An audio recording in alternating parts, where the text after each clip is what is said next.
Norman Liss, and the name of the program is The Way to Go. I invite you to join me as we explore places to go and things to do. Well, summer is soon upon us, and that means that the Emelin Theater is once again starting its summer theater series. And to talk about it, I want to welcome again David Watson, who is the executive director of the Emelin Theater. And you've got a great program of 4 shows this summer, and we're going to talk about it. But there's something different this year. You've got a grant from the New York State Council of the Arts. What does it mean for you? Well, it means a great deal, actually. The theater has always been a difficult financial problem for the Emelin because of the small size of the theater, which is one of the things that people love most about it. But with a limited number of seats, it's very hard to afford professional quality productions.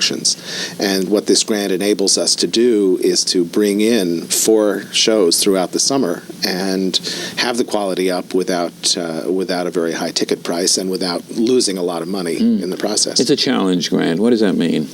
It means that we have to match the dollars we get, in this case, 3 to 1. So we received $40,000. 3 of yours and 1 of theirs. 3 of ours and 1 of theirs. Yes, it's like a bad deal on a piece of pie. So we got $40,000 from NYSCA, which is the largest grant they gave outside of New York City this year. And that means we have to come up with $120,000 in ticket sales and contributions to match it and to pay for the cost of the summer. But there's something different about this grant. They kind of changed the rules. Yes, they did. They did change the rules. They had a similar program last year, and the rules last year were that you could only use the money for an existing program to enhance something you were already doing, but not for anything new. And when the application came in this year, it said you can't use the money for an existing program. You have to think up something new to fund. And with the demise of the Phoenix, which I know you and I both very much regretted, as did a lot of other people in the county, there seemed to be a reason for us to try to find a way to do summer theater and fill that void, and the council was very supportive of that idea. That's really great. So it runs through the beginning of June, and they run 2 weeks each? Is that the way it's going to run? Yeah, they run just about 2 weeks each. They open in midweek, Tuesday or Wednesday, and then run through the following Saturday or Sunday, depending on some of the schedules of the people involved. As I look down the list of what you're doing, each is unique in its own way. We'll go through them one at a time, but you have famous playwrights, you have famous stars, you have, with your first show, a huge cast, certainly for the Emelin Theater. There's a lot of variety in that, and that's kind of almost a theme that runs through them, intentionally or unintentionally. Well, unintentionally, oddly enough. I certainly did intend the variety, because I felt we should try to find out what the audience really enjoys the most and see what we can do best, and maybe focus in a different way in upcoming seasons. But I just did discover halfway through, looking at the plays, that 3 of them were about fathers and daughters, and that was not at all intentional, but probably subconscious on my part. In constructing a season, you talk about you wanted variety. Most of them are fairly light. It is summer after all. Is there some thread that makes that determines what you're going to do? It must be difficult to come up with, what are we going to do? How do we reach our audience, and who is our audience? Well, I'd love to show you the list if as it evolved. If I went back to what the original grant application said and the shows we thought we were going to do then, and the ones we ended up with, I don't think there's anything that's been consistently in there all the way along from the very beginning, except perhaps the Neil Simon play. And Valley Song may also have been in fairly early, but I know it was not the first choice. Not that it's not the first choice in terms of quality, but there was a play we really wanted to do. We felt there was a good cast for it and a good market, and the playwright wouldn't make the rights available. I hear that a lot. It does happen. It does happen. Okay, let's start at the beginning. So what's your first show, and what's involved, and how long is it going to run? Well, the first show is the 1940s Radio Hour, It had a nice run on Broadway in 1980. It is probably the biggest show the Emelin has ever produced. My problem is actually getting the whole show onto the stage. And you brought along a model of the set? I brought along a model to show you how we solved the problem. Well, why was it a problem? I'm going to bring this up here so we can see it. Well, why is it a problem? It's a problem because the show includes an entire big band, which in our case will be the Westchester Swing Band. And this entire 16-piece band, when we've had a big band at the Emelin, we've had it as a full-stage attraction. Yes. And when I asked Virgil Scott, who is the head of that group, how much space he needed all but about 6 feet of my stage. In addition to the band, I have 13 actors. So there was no place for them to go. So what we'll be doing is building an extension. Actually, I don't know if it is visible, but an extension out onto the stage. The band is back up in the blue area in the corner, extending almost off into the wings. Mm-hmm. And I think we can get everybody on, but it's going to be a huge production for us, and one that I think is going to start us off with a real bang. And this runs through when?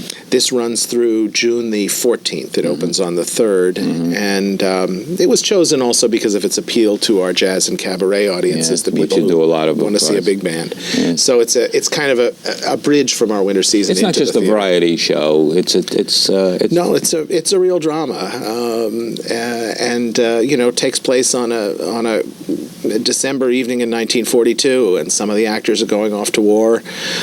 Some of them are not. It's a very emotion-laden moment for this cast.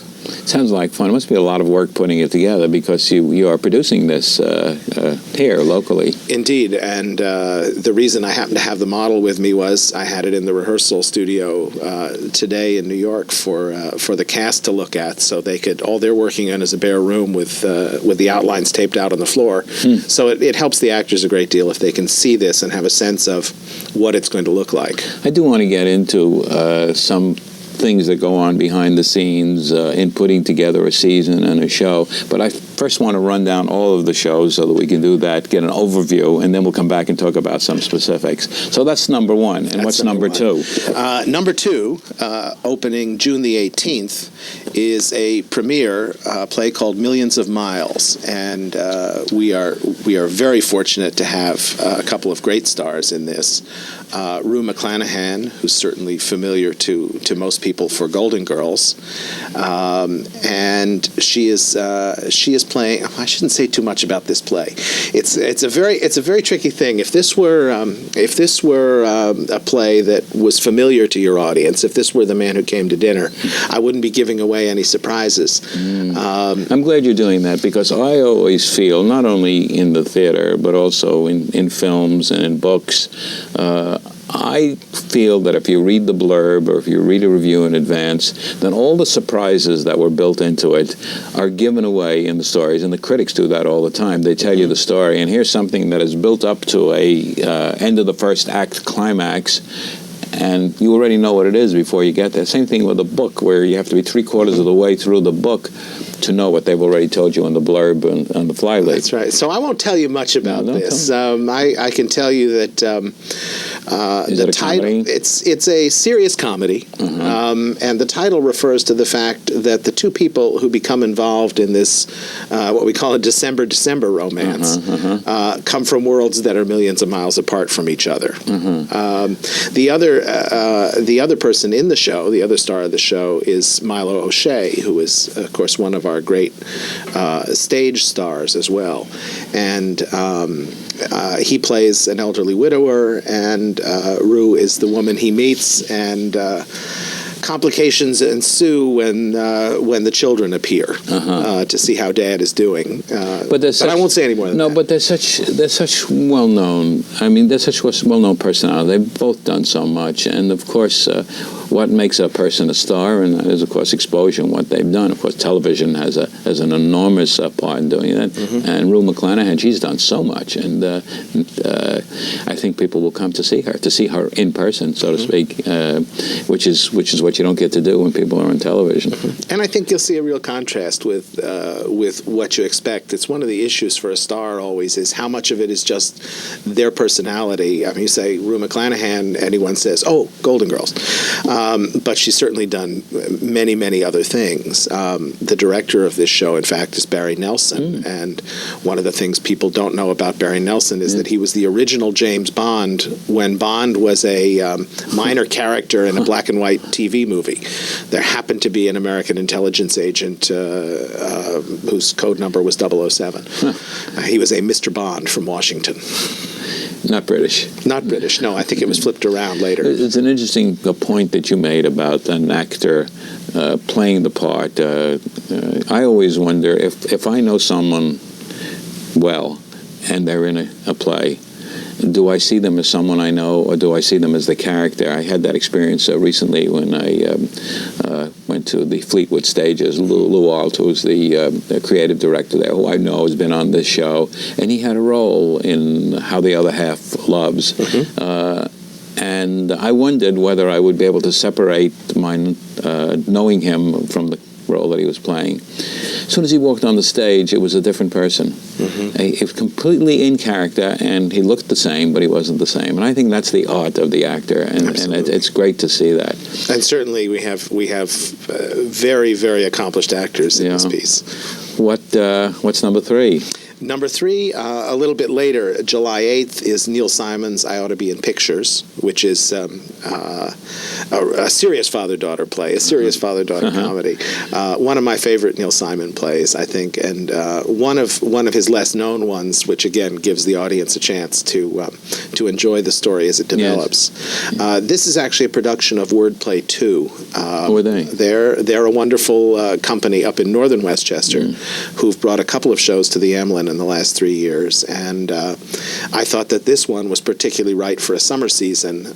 It closed about a month ago, I think, up at the schoolhouse in Croton Falls, so it'll be reopening with us July 8th as our summer highlight. Anything that Neil Simon does, you talk about this not being one of his major, I think even his failures are brilliant. They are. He's a wonderful playwright. People don't notice that, and I think this is a very human play that I think people will like.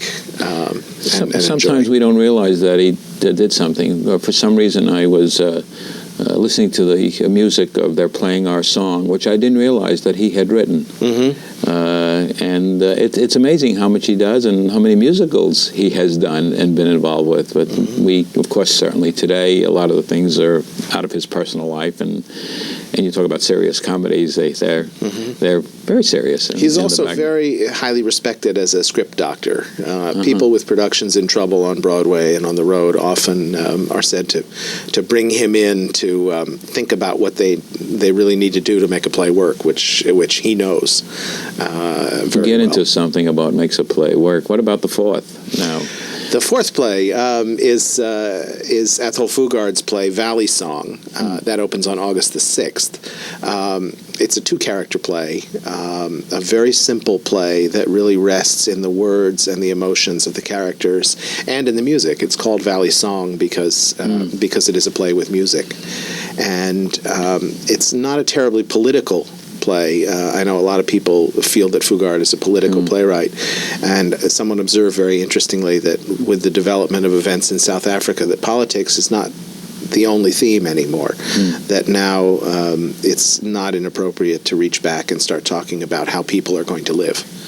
And it's a beautiful and very moving play. I read it on a very long lunch hour. When I started reading it, I couldn't stop. I'm afraid my phone messages got a little behind at the theater. That's great. I do want to go into a little bit about putting this all together, because this is a relatively new experience for Emelin, starting working on the sets and so on. But first, I do want to remind our viewers that we're talking about the summer drama series at the Emelin Theater, and my guest today is David Watson, who is the executive director. Now, I keep hearing in our conversations prior to your coming here that you're busy, busy, busy. You told me that one show went into rehearsal and the next show went into rehearsal the next day, so they're both in rehearsal together. What's involved? I mean, you're so involved now in putting them together, even though other people are doing the shows. It's not a package in the sense that it has been in the past. No, it's not as easy as when we simply call up an agent and book in a play. And I know you and I have spoken before about the real concern that it's not just an Emelin concern. My colleagues at other theaters as well have that what is available commercially as a product to us is not always what we would like to have in our theaters to present, literally. So we're trying to get a little more creative about how we present things and come up with things.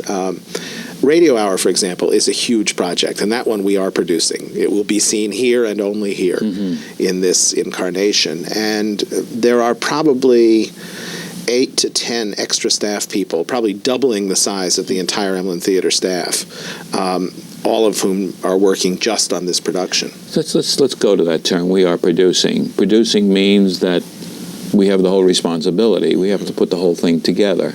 Right, and to go back to our author theme, what we get is a script, just the book. We pay for the rights to do the play and then start from the beginning, just like Mickey and Judy, and say, how are we going to do this play? So we've been involved in Who hiring. determines that?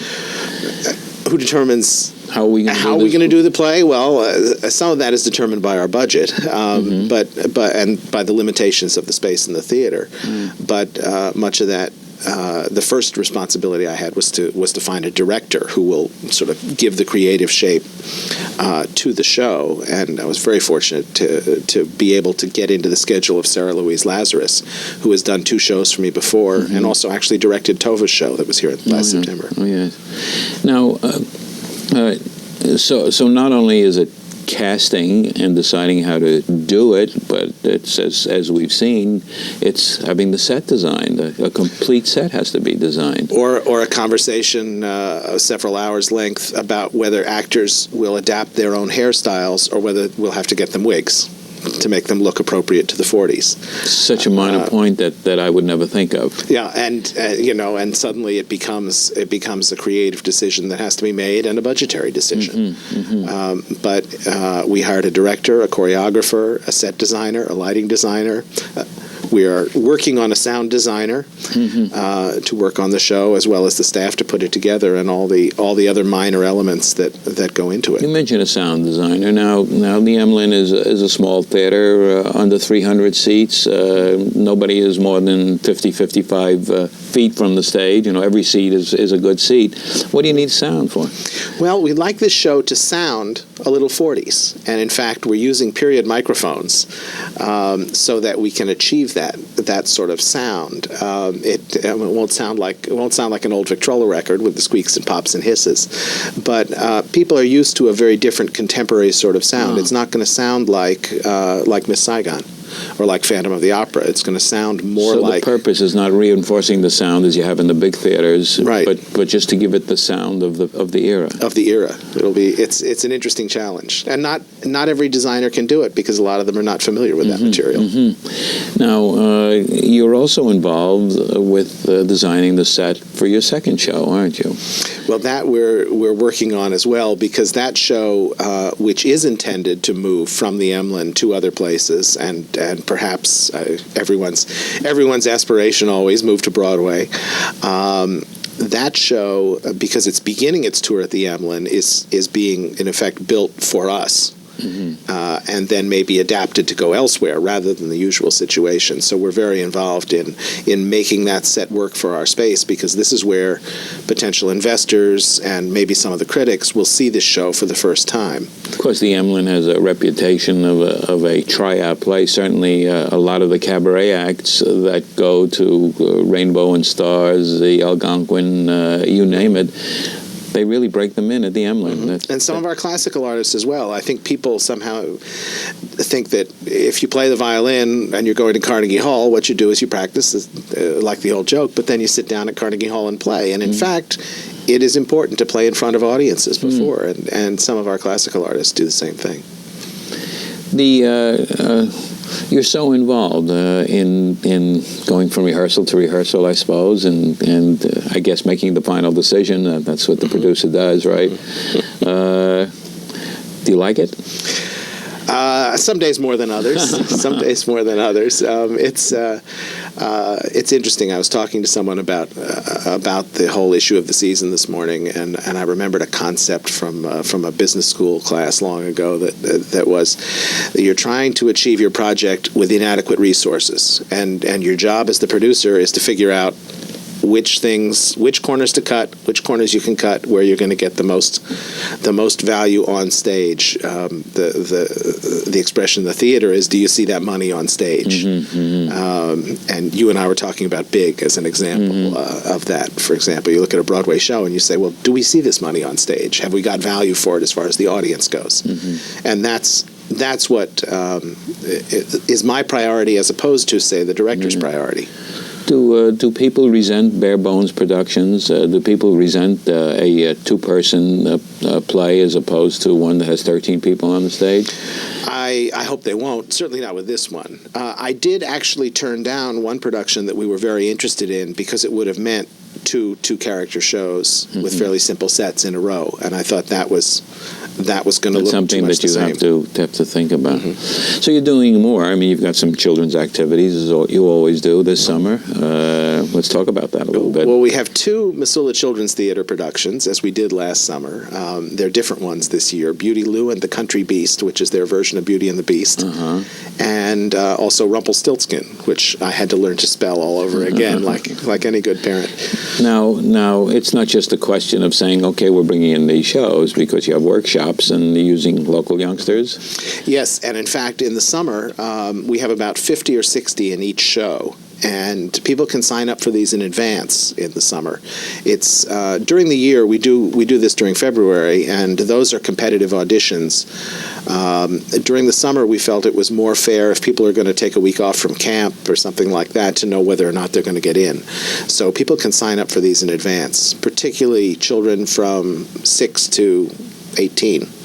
Are welcome, and they can call the theater 698-0098 and have an information form sent out if they'd like to be in these shows. Now that you've given the telephone number, let's talk a little bit about the lifeblood of any theater, subscriptions. Subscriptions, yes. It's an important part of what you do, and I know that commitment makes a lot of difference to most theaters, doesn't it? Well, it's a sign of commitment from the audience also to believe in the quality of what we do. Maybe they don't know Valley Song, or maybe they don't know we've got a premiere here. They don't know if this is something they're going to want to see, but I think they have to count on our reputation for quality and join us for the whole season, and we try to create a financial incentive for that by giving them a cheaper ticket. And let's now give that number again, and we're going to put it, of course, up, of course, in the closing the credits. box office number at the Emelin Theater is, of course, area code 914-698-0098, and in general, the box office is open Monday through Friday, 11 to 6. It's also open some weekends, and depending, performance days, of course, until curtain time. We're going through the summer very fast, but in September you've got your annual fair. When is that? September 14th? September 14th, the Emelin Street Fair or Crafts Fair, however you prefer to think of it, which brings in thousands of people from around Westchester. So clearly it's a popular event, a chance to get your Christmas shopping done well in advance. I've always found it to be excellent, and I think it's very well conceived, and the people who are there are very, very good, and I find it one of the best, and that's been my experience with it. I know you're not set on your plans yet for the season, the fall season, the winter season. A lot of cabaret as usual. A lot of cabaret. David Campbell, who's one of the hot young stars of cabaret, and also Miss Claiborne Carey, one of our great cabaret chanteuses. So we have the both ends of that, the beginners and the veterans. It's a year-round thing for you, and of course, as usual, you have to work far in advance. You take a look at your summer drama, your theater series. You try to get a balance in there.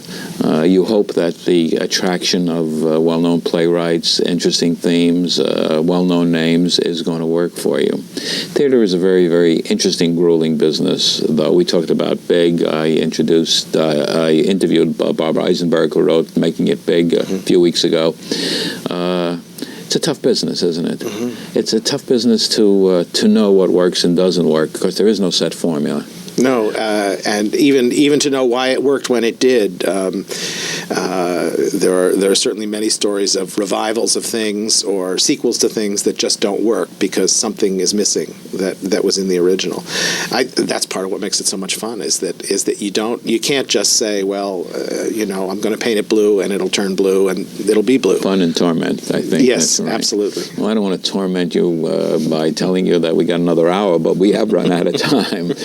It's been really great talking to you. Always goes so fast with you. I think it's great. And I'm sure you're going to have a wonderful season. I'm looking forward to it, and I'm sure your audience is going to just grab up what you're offering this time. I thank you very much for coming.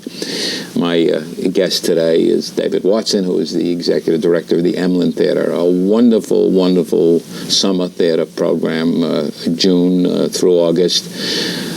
Call them, get your tickets, get the information. You're going to enjoy it. I'm Norman Liss. The name of this program is The Way to Go. Until next time, enjoy yourself.